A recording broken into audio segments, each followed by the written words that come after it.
Praise the Lord. प्रभु के नाम की स्तुति हो। आज हम पढ़ेंगे लेवीय व्यवस्था 13वां अध्याय। फिर यहोवा ने मूसा और हारून से कहा, जब किसी मनुष्य के शरीर के चर्म में सूजन व पपड़ी व फूल हो और इससे उसके चर्म में कोढ़ की व्याधि सा कुछ देख पड़े, तो उसे हारून याजक के पास या उसके पुत्र जो याजक हैं उनमें से किसी के पास ले जाए। जब याजक उसके चर्म की व्याधि को देखे और यदि उस व्याधि के स्थान के रोए उजले हो गए हो और व्याधि चर्म से गहरी देख पड़े, तो वह जान ले कि कोढ़ की व्याधि है, और याजक उस मनुष्य को देखकर उसको अशुद्ध ठहराए। और यदि वह फूल उसके चर्म में उजला तो हो, परंतु चर्म से गहरा न देख पड़े और न वहाँ के रोए उजले हो गए हो, तो याजक उनको 7 दिन तक बंद कर रखे। और 7वें दिन याजक उसको देखे, और यदि वह व्याधि जैसी की तैसी बनी रहे और उसके चर्म में न फैली हो, तो याजक उसको और भी 7 दिन तक बंद कर रखे। और 7वें दिन याजक उसको फिर देखे, और यदि देख पड़े कि व्याधि की चर्म कम है और व्याधि चर्म पर फैली न हो, तो याजक उसको शुद्ध ठहराए, क्योंकि उसके तो चर्म में पपड़ी है, और वह अपने वस्त्र धोकर शुद्ध हो जाए। और यदि याजक की उस जांच के पश्चात जिसमें वह शुद्ध ठहराया गया था वह पपड़ी उसके चर्म पर बहुत फैल जाए, तो वह फिर याजक को दिखाया जाए। और यदि याजक को देख पड़े कि पपड़ी चर्म में फैल गई है, तो वह उसको अशुद्ध ठहराए, क्योंकि वह कोढ़ ही है। यदि कोढ़ किसी व्याधि किसी मनुष्य के हो, तो वह याजक के पास पहुँचाया जाए और याजक उसको देखे। और यदि वह सूजन उसके चर्म में उजली हो और उसके कारण रोए भी उजली हो गए हो और उस सूजन में बिना चर्म का मांस हो, तो याजक जाने कि उसके चर्म में पुराना कोढ़ है, इसलिए वह उसको अशुद्ध ठहराए और बंद न रखे, क्योंकि वह तो अशुद्ध है। और यदि कोढ़ किसी के चर्म में फूटकर यहाँ तक फैल जाए कि जहाँ कहीं याजक देखे व्याधि के सिर से पैर के तलवे तक कोढ़ ने सारे चर्म को छा लिया हो, तो याजक ध्यान से देखे, और यदि कोढ़ ने उसके सारे शरीर को छा लिया हो, तो वह उस व्याधित को शुद्ध ठहराए, और उसका शरीर जो बिल्कुल उजला हो गया है वह शुद्ध ही ठहरे। पर जब उसमें चर्महीन मांस देख पड़े तब तो वह अशुद्ध ठहरे, और याजक चर्महीन को देखकर उसको अशुद्ध ठहराए, क्योंकि वैसा चर्महीन मांस अशुद्ध ही होता है, वह कोढ़ है। पर यदि वह चर्महीन मांस फिर उजला हो जाए, तो वह मनुष्य याजक के पास जाए और याजक उसको देखे। और यदि वह व्याधि फिर से उजली हो गई हो, तो याजक व्याधित को शुद्ध जाने, वह शुद्ध है।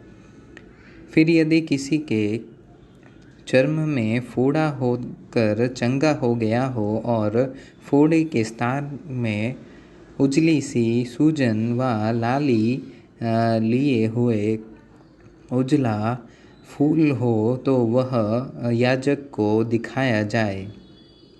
और याजक उस सूजन को देखे, और यदि वह चर्म से गहरा देख पड़े और उसके रोए भी उजले हो गए हो, तो याजक यह जानकर उस मनुष्य को अशुद्ध ठहराए, क्योंकि वह कोढ़ की व्याधि है जो फोड़े में से फूटकर निकली है।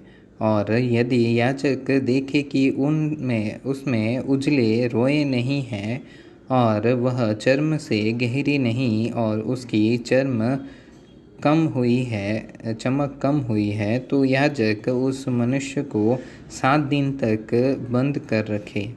और यदि वह व्याधि उस समय तक चर्म में सचमुच फैल जाए, तो याजक उस मनुष्य को अशुद्ध ठहराए, क्योंकि वह कोढ़ की व्याधि है। परंतु यदि वह फूल न फैले और अपने स्थान ही पर बना रहे, तो वह फोड़े का दाग है। याजक उस मनुष्य को शुद्ध ठहराए। फिर यदि किसी के चर्म में जलने का घाव हो और उस जलने के घाव में चर्महीन फूल लाली के लिए हुए उजला ही हो जाए, तो याजक उसको देखे और यदि उस फूल में के रोए उजले हो गए हो तो और वह चर्म से गहरा देख पड़े, तो वह कोढ़ है जो उस जलने के दाग में से फूट निकला है। याजक उस मनुष्य को अशुद्ध ठहराए, क्योंकि उसमें कोढ़ की व्याधि है। और यदि याजक देखे कि फूल में उजले रोए नहीं और न वह चर्म में कुछ गहरा है और उसकी चमक कम हुई है, तो वह उसको 7 दिन तक बंद कर रखे। और 7वें दिन याजक उसको देखे और यदि वह चर्म में फैल गई हो, तो वह उस मनुष्य को अशुद्ध ठहराए, क्योंकि उसको कोढ़ की व्याधि है। परंतु यदि वह फूल चर्म में नहीं फैला और उसके स्थान ही पर जहाँ का तहाँ ही बना हो और उसकी चमक कम हुई हो, तो वह जल जाने के कारण सूजा हुआ है। याजक उस मनुष्य को शुद्ध ठहराए, क्योंकि वह दाग जल जाने के कारण से है। फिर यदि किसी पुरुष व स्त्री के सिर पर व पुरुष की दाढ़ी में व्याधि हो, तो याजक व्याधि को देखे और यदि वह चर्म से गहरे देख पड़े और उसमें भूरे भूरे पतले बाल हो, तो याजक उस मनुष्य को अशुद्ध ठहराए। वह व्याधि सेंहुआ अर्थात सिर व दाढ़ी का कोढ़ है।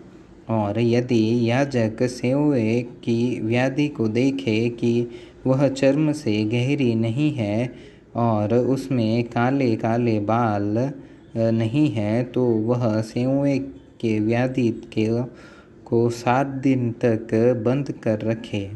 और 7वें दिन याजक व्याधि को देखे, तब यदि वह सेंहुआ फैला न हो और उसमें भूरे भूरे बाल न हो और सेंहुआ चर्म से गहरा न देख पड़े, तो यह मनुष्य मुंडा तो जाए, परंतु जहाँ सेंहुआ हो वहाँ न मुड़ा जाए।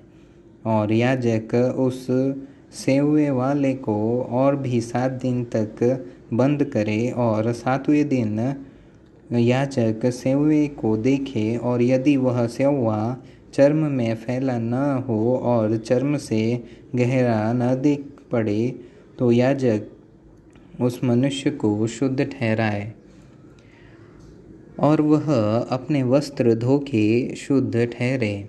और यदि उसके शुद्ध ठहरने के पश्चात सेंहुआ चर्म में कुछ भी फैले, तो याजक उसको देखे और यदि वह चर्म में फैला, तो याजक यह भूरे बाल न ढूंढे, क्योंकि वह मनुष्य अशुद्ध है।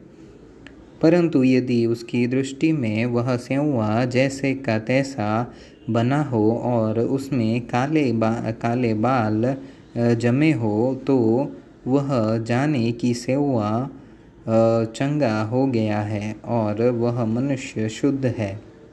याजक उसको शुद्ध ही ठहराए। फिर यदि किसी मनुष्य पुरुष व स्त्री के चर्म में उजले फूल हो तो याजक देखे, और यदि उसके चर्म में वे फूल कम उजले हो तो वह जाने कि उसको चर्म में निकली हुई छाई ही है, वह मनुष्य शुद्ध ठहरे। फिर जिसके सिर के बाल झड़ गए हो तो जानना कि वह चंदुला तो है परंतु शुद्ध है, और उसके सिर के आगे के बाल झड़ गए हो तो वह माथे का चंदुला तो है परंतु शुद्ध है। परंतु यदि चंदुले सिर पर व चंदुले माथे पर लाली लिए हुए उजली व्याधि हो तो जानना कि वह उसके चंदुले सिर पर व चंदुले माथे पर निकला हुआ कोढ़ है। इसलिए याजक उसको देखे, और यदि व्याधि की सूजन उसके चंदुले सिर व चंदुले माथे पर ऐसी लाली लिए हुए उजली हो जैसा चर्म के कोढ़ में होता है, तो वह मनुष्य कोढ़ी ही है और अशुद्ध है, और याजक उसको अवश्य अशुद्ध ठहराए, क्योंकि वह व्याधि उसके सिर पर है। और जिसमें वह व्याधि हो उस कोढ़ी के वस्त्र फटे और सिर के बाल बिखरे रहे, और वह अपने ऊपर वाले होठ को ढांपे हुए अशुद्ध अशुद्ध पुकारा करे। जितने दिन तक वह व्याधि उसमें रहे उतने दिन तक वह तो अशुद्ध रहेगा और वह अशुद्ध ठहरा रहे, इसलिए वह अकेला रहा करे। उसका निवास स्थान छावनी से के बाहर हो। फिर जिस वस्त्र में कोढ़ की व्याधि हो, चाहे वह वस्त्र ऊन का हो चाहे सनी का, वह व्याधि चाहे उस सनी व ऊन के वस्त्र में ताने में हो चाहे बाने में, वह व्याधि चमड़े में व चमड़े की बनी हुई किसी वस्तु में हो, यदि वह व्याधि किसी वस्त्र के चाहे ताने में चाहे बाने में व चमड़े में व चमड़े की किसी वस्तु में हरी हो व लाल सी हो, तो जानना कि वह कोढ़ की व्याधि है, और वह याजक को दिखाई जाए।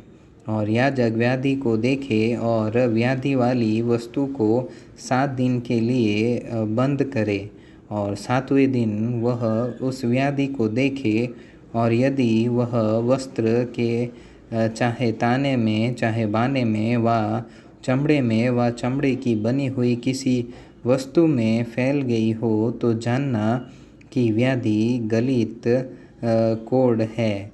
इसलिए वह वस्तु चाहे कैसी ही काम में क्यों न आती हो तो भी अशुद्ध ठहरेगी। वह उस वस्त्र को जिसके ताने व बाने में व व्याधि हो, चाहे वह ऊन का हो चाहे सनी का व चमड़े की वस्तु हो, चाहे उसको जला दे। वह व्याधि गलित कोढ़ की है, वह वस्तु आग में जलाई जाए। और यदि याजक देखे कि वह व्याधि उस वस्त्र के ताने व बाने में व चमड़े की उस वस्तु में नहीं फैली, तो जिस वस्तु में व्याधि हो उसके धोने की आज्ञा दे, तब उसे और भी 7 दिन तक बंद कर रखे, और उसके धोने के बाद याजक उसको देखे, और यदि व्याधि का न तो रंग बदला हो और न व्याधि फैली हो, तो जानना कि वह अशुद्ध है। उसे आग में जलाना, क्योंकि चाहे वह व्याधि भीतर जाने चाहे ऊपरी हो तो भी वह खा जाने वाली व्याधि है, और यदि याजक देखे कि उसके धोने के पश्चात व्याधि की चमक कम हो गई तो वह उसको वस्त्र के चाहे ताने चाहे बाने में से व चमड़े में से फाड़ के निकाले। और यदि वह व्याधि तब भी उस वस्त्र के ताने व बाने में व चमड़ी की किसी उस वस्तु में देख पड़े तो जानना कि वह फूट के निकली हुई व्याधि है, और जिसमें वह व्याधि हो उसे आग में जलाना। और यदि उस वस्त्र से चाहे ताने व बाने में व्याधि हो व चमड़ी की जो वस्तु हो उसमें जब धोई जाए और व्याधि जाती रही तो वह दूसरी बार धुलकर शुद्ध ठहरे। ऊन व सनी के वस्त्र में के ताने व बाने में व चमड़े की किसी वस्तु में जो कोढ़ की व्याधि हो उसके शुद्ध और अशुद्ध ठहराने की यही व्यवस्था है।